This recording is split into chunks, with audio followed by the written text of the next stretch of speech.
Welcome to our Fourth Universalist service video. My name is Katie Garcia and I'm the youth group teacher here at Fourth Universalist. I use she, her pronouns, and I thank you for joining us. What follows are selections from our service on January 2nd, 2022. In this video, you will hear the reading and reflection from our service. Following that, I hope you'll join us for a lively discussion where myself and our guest worship leader, Errol de los Santos, go deeper into the service theme together. You are invited to check out our video and audio podcast each week, which can be found on our website, on Facebook, on YouTube, on Instagram, and on your favorite podcast streaming sites. If you like what you see, please take a moment to leave a positive review, to like, to comment, to share, and to subscribe to help us spread Fourth Universalist message and spirit further out into the world. Finally, we acknowledge that our physical congregation is located on the land of the Mananse Lenape peoples. Through this acknowledgement, we seek to continue the process of working to dismantle the ongoing legacies of oppression. We invite you to join us in this work as well as we embrace the eighth principle. Thank you again for watching. We begin with our reading.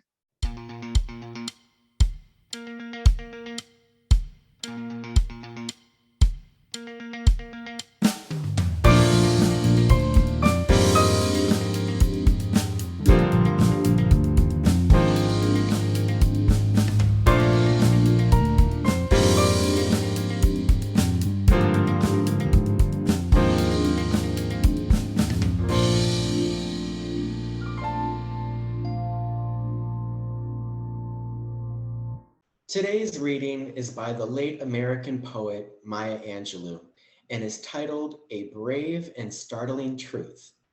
It was composed in 1995 in commemoration of the 50th anniversary of the founding of the United Nations.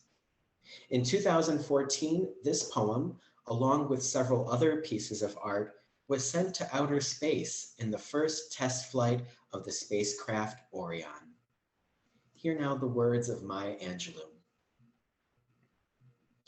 We, this people, on a small and lonely planet, traveling through casual space, past aloof stars, across the way of indifferent suns, to a destination where all signs tell us it is possible and imperative that we learn a brave and startling truth.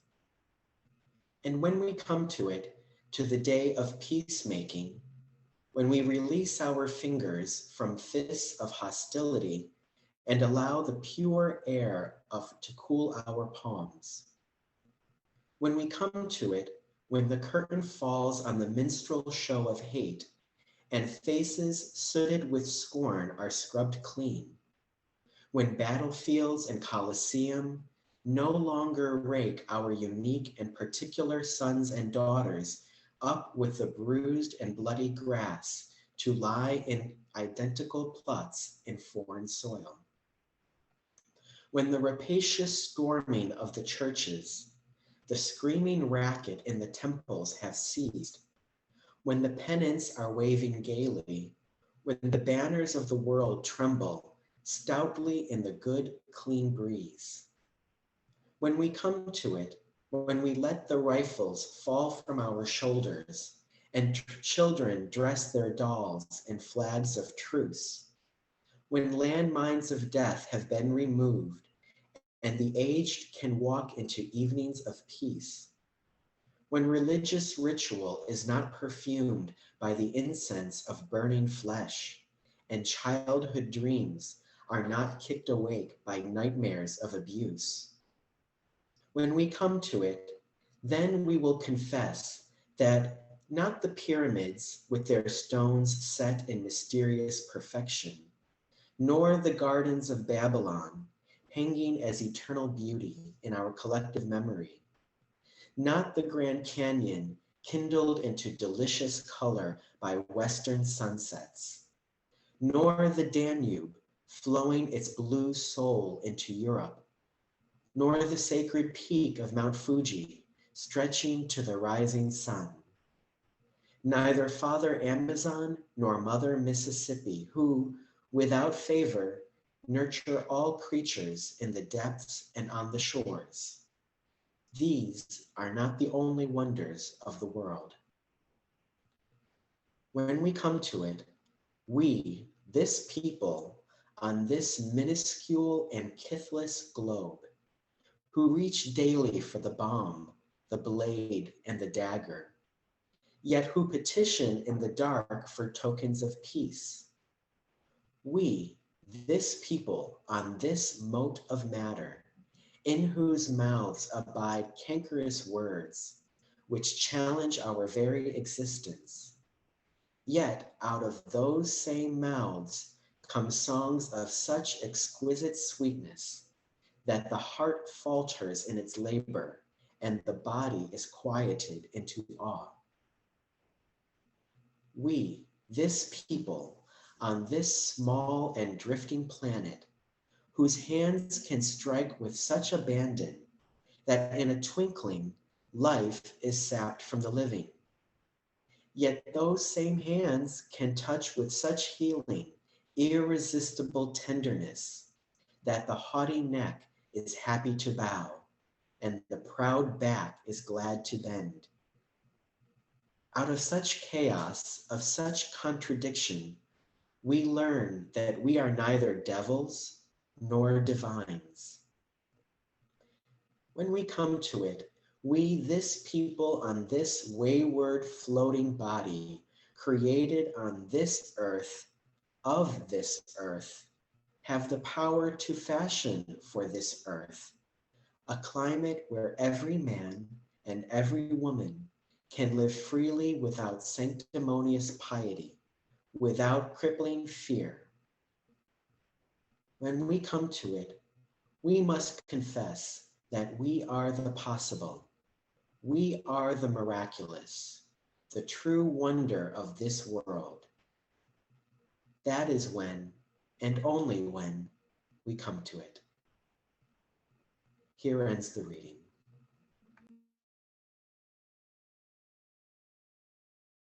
Hi, everyone. My name is Errol de los Santos, and I use he, him pronouns.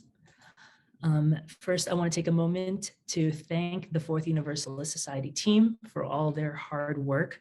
The process to create these services are very involved, and the team is so talented. I am in awe of how much care they infuse in every moving piece. So thank you. I also want to take a moment of gratitude for our Fourth Universalist Society digital pulpit and to acknowledge my privilege to be here. Many places of worship censor their pulpits, often denying it to women, LGBTQIA plus people, people of color, people of a specific class, educational level, political affiliation, backgrounds of all kinds. I am grateful to participate in that tradition. I am fortunate, and we are fortunate, that our congregation's pulpit has no such censor, and that all are invited to speak truth, love, and justice from this pulpit. Every year in my adult life, I would ask my mother what she would like for her birthday or Christmas or any special family event, and she would respond with the same answer every time. What she wanted most every year was peace of mind. The younger me was frustrated when I heard this because it was such a nebulous and vague thing. Being a product of materialist culture, it infuriated me because there was a compulsion to purchase something, but it had nothing to attach itself to. So I had to sit and think, what brings my mother peace? Several years later, several meditation sessions, retreats, yoga classes, and self-help books later, I've begun to contemplate what peace meant to her and what peace means to me. It was only recently that I became grateful to her for this thoughtful exercise, because I've lived a life so focused on cultivating my own inner peace that I often forget my responsibility to secure peace for others. Now, if you were one of my former teachers, you would tell me that I had no control over anything outside of myself.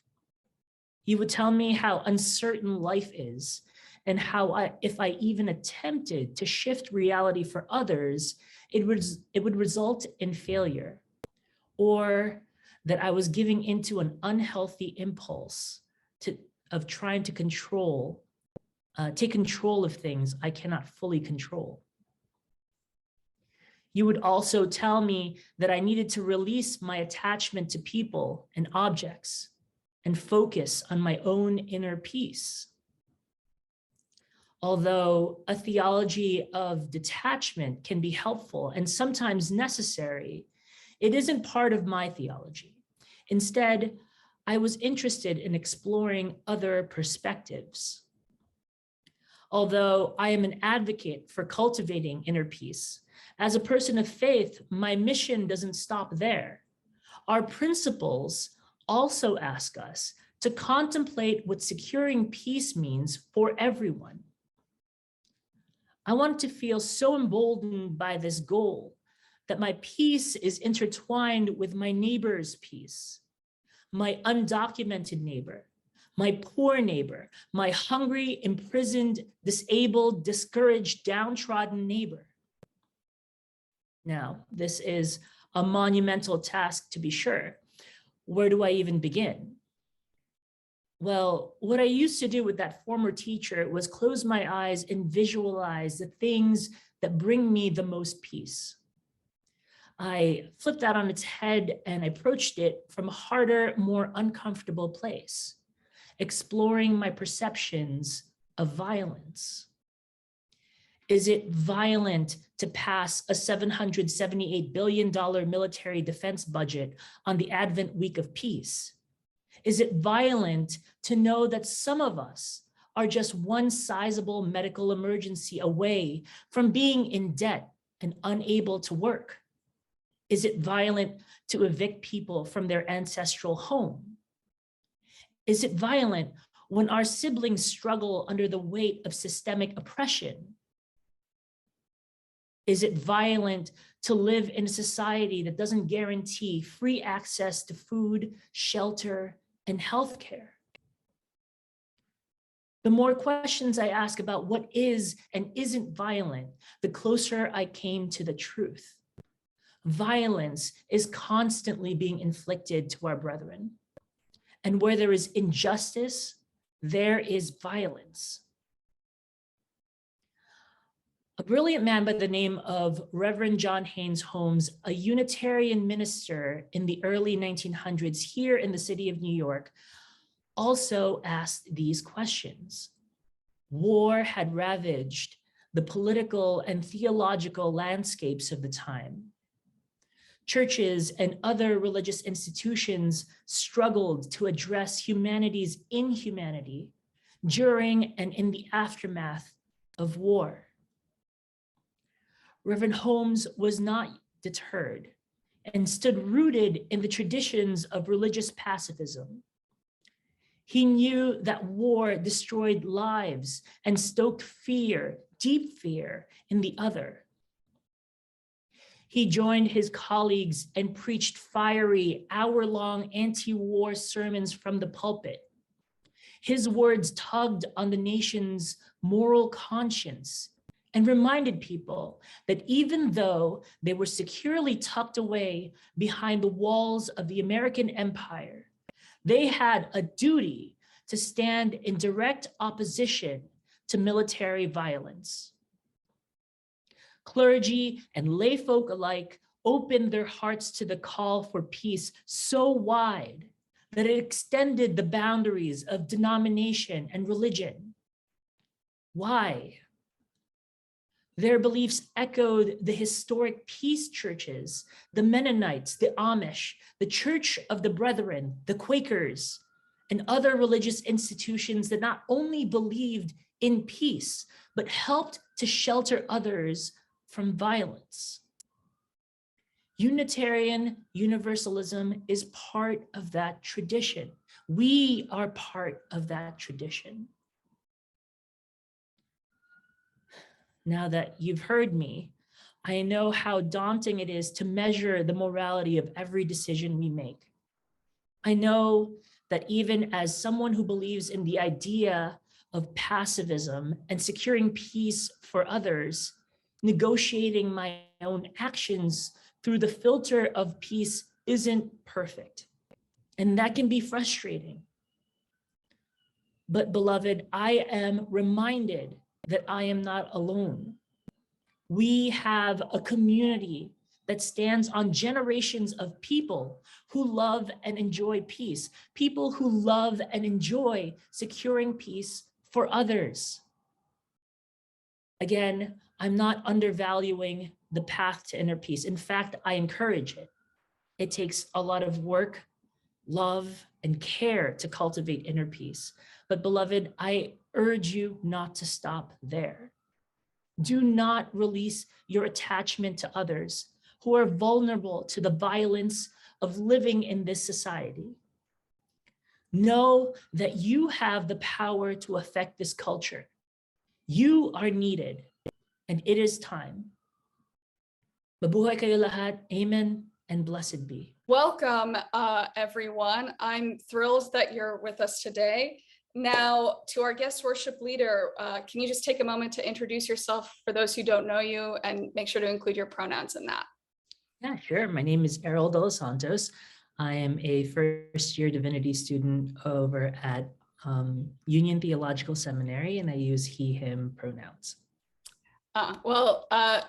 Thank you, Errol, for getting the year off right, starting with a service on peace. And what a deep and contemplative way to begin the new year. I have to ask, why did you decide to start the year off with this sermon on peace? So my sermon starts off with a story about my mother, and it's kind of a cute story. I always ask her what she wants for Christmas or what she wants for her birthday, and then she always says, "I want peace of mind." And it threw me back to this culture that I used to be part of, where it was all about developing inner peace, and that's where it stops, right? Like there's nothing outside of you that you can control. There's nothing outside of you that you can affect.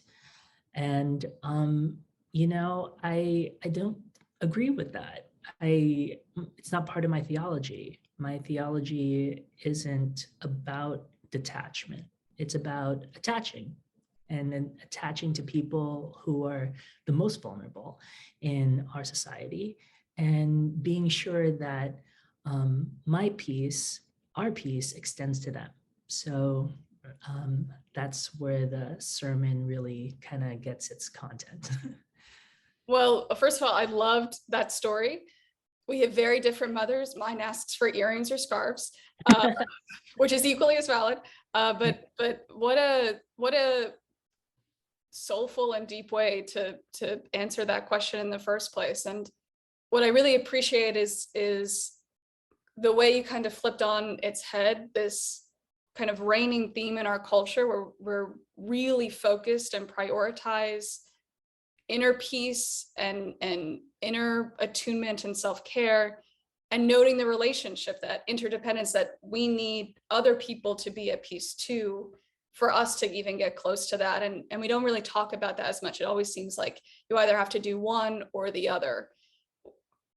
How did you come to the place of finding that balance in your own practice? Okay, so in my own practice, I like to think that developing the spiritual practices in my life also means securing, it also means securing the idea that I am fighting against injustice towards other people. And it's not enough to develop like a meditation schedule. We also have to meditate on other people. So the balance there is that whatever I do, whatever spiritual activity I engage in, I always have to keep other people in mind. And so that's where I try to balance it out. Mm. I think that that makes a lot of sense, and you did such a beautiful job of diving into that idea. And again, in the spirit of flipping things on its head, when reflecting on the idea of what is peace, the fact that you flip that on its head and ask, well, what is the opposite of peace? What is violence? And how do I define that as the starting place to figure out the answer to that question is really interesting. You said that it was one of your teachers who kind of inspired you to do that, but inspired you to do the more traditional route. What led you to contemplate violence as a way of getting into peace versus the possibly more simpler route? Sure. So, I mean, when we talk about violence, really the things that come up to our mind are like, physical force against other people. And although that is violence that we still need to think about and fight against, like military violence and war and things like that, or domestic abuse, child abuse, elderly abuse. We also have to think about what violence means in the context of injustice, right? Is it violent to be misgendered? Does that cause physical harm? Does that cause mental, spiritual harm? Is it violent to be evicted from your apartment that you've lived in for 10 years because you can't afford to pay the rent? Is it violent that we're not receiving like free access to healthcare? These are all things that we need to think about in order to kind of plan a way to enact our pacifism, in order to find a way to be sure that there is peace there for the person who is receiving the violence. And that's a tough thing to do for like a lot of our decision making. So it's difficult and it takes work, but yeah, that's where it starts. We have to start by isolating these points of violence towards people in our society in order to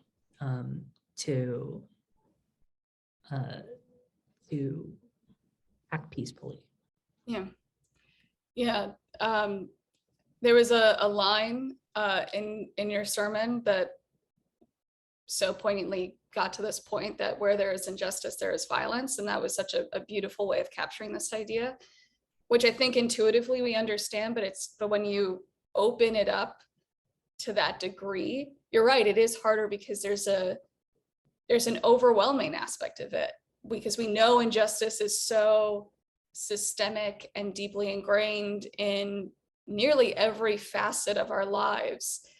So I wonder, how again do you keep on keeping on in the spirit of actually working for justice and peace when we know that anything that we do might at most make incremental change in the moment, if not in our lifetimes, because we know that the work of actually creating a just and peaceful world is generational work, and that we are just the latest in a long line of people working towards this, and we have so much more to do, more than we could possibly do in our lifetimes. So yeah, I mean, I feel like maybe being inspired to do this work, we can look back on the people who have done this work before us, right? And what they endured and the hard work they put into the organizations they created and kind of kept working at. And as a Unitarian Universalist, I am not exempt from thinking about these things and being able to just oh man, I'm at a loss for words, because I am thinking about like all these people who are peacemakers in history, who've done so much great work. One of the people I highlighted in our sermon, in the sermon, was Reverend John Haynes Holmes, who is a noted pacifist a Unitarian pacifist here in New York City. He had done amazing things like formed a relationship with Gandhi and had used his in his history and his ability to say no to war and act in nonviolent ways, and brought it to the pulpit and spread it to the people, the masses. So, you know, we have to think about these people. We have to study these people, and we have to follow from their examples, you know, and that's how you carry on the work of pacifism. Yeah, I so appreciated the nod to kind of the long history of pacifism and religious peacemakers in our tradition and other traditions. I'll be honest, one of the reasons I was excited to talk to you about this service is that, little known fact for those who are watching who know me, I actually got my degree in international affairs. I wanted to work at the UN and do peacemaking. I did work at a UN affiliated peacemaking organization that was founded by one of our kind of UU4, in his case, fathers, and got to see some of that work in action. And there's something really beautiful in reflecting on that history and thinking about carrying that torch forward. But as you noted, it's hard work. Like I will say, having been in that organization, not being in that organization anymore, it is hard work day to day to try to hold the space for all of that systemic injustice and violence, and to just play such a small part. You know, I think about the law of disproportionality, where incremental change has a greater than incremental impact. Yeah. When doing peacemaking work, it kind of feels like the opposite. It's like you need a disproportional effort to create a very, very small impact, which is it, you know, to your point, it makes it even more challenging to continue to find inspiration day to day when the weight of systemic oppression is bearing on you. So I'm seeing your nod, so you're with me on this. Yeah. Oh, absolutely. Yeah. So we're going into a new year. And of course, this is a time where people are thinking about and talking about, you know, New Year's resolutions and goals and all of those kind of things that we go into a new year with eyes open, hoping to make something better. And certainly after the past 2 years, we're looking for some form of better change, because it's been a long 2 years. In thinking about what you talked about today, in terms of wrestling with those daily choices and looking at them through this lens, what is your advice to people going into the new year in terms of how they can take this idea into action on a daily basis, on a weekly basis, whatever it might be? So, I mean, like you said, just to take your decisions and know that every decision you make, and this is a very daunting task, and I know this because I used to weigh all of my decisions with a moral scale, but now I'm asking people to add an additional thing to that, is the additional question to that, and it is it peaceful? Does it cause violence? Or does it protect someone who is who is experiencing violence? So, you know, is my decision to put this plastic bottle in a recycling bin versus, you know, something that'll end up in a dumpster, is that causing violence? Is, you know, purchasing this product over this product, is that causing violence somewhere? And we're so used to having these like automatic like thinking. I guess what I'm really asking is that people should weigh their decisions with peace in mind. And it's hard, but it's worth it in the end, because you are extending your peace to other people.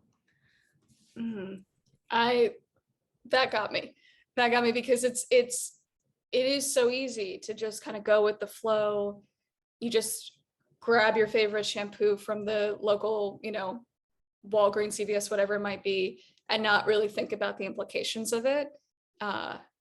So yeah, having that level of consciousness and conscientiousness and in just very basic day-to-day decision making is such a tangible way to take this idea into action. And it makes me think to that beginning part of your sermon where you talked about the frustration of peace of mind not being this tangible thing in a commercial world. And this is a way to do that. So that's really wonderful advice. Thank you for that. Before we go, I have to ask is, as you're going into this new year with this in mind, what are you hopeful for? What is it that you're aspiring to in, a new year in 2022? Well, let's see. I would love to work with Fourth U in a lot of different projects with their anti-racism work, especially their 8th Principle Task Force and their social justice team, any kind of project really to kind of move this idea forward. And that's what I'm really looking forward to, just to kind of strengthen and deepen my relationship with this faith community. Because I feel like, your impact is greater in a community that believes in these things and believes in peacemaking and believes in fighting against injustice. So that's what I really look forward to in the new year. Oh, well, that's wonderful. And absolutely, there's something really heartening and renewing to do this kind of difficult work in community. Well, Errol, thank you so much for spending the time to talk about this and for your beautiful sermon to kick off the new year. And I also want to thank everyone for watching this. I hope you'll tune in next week.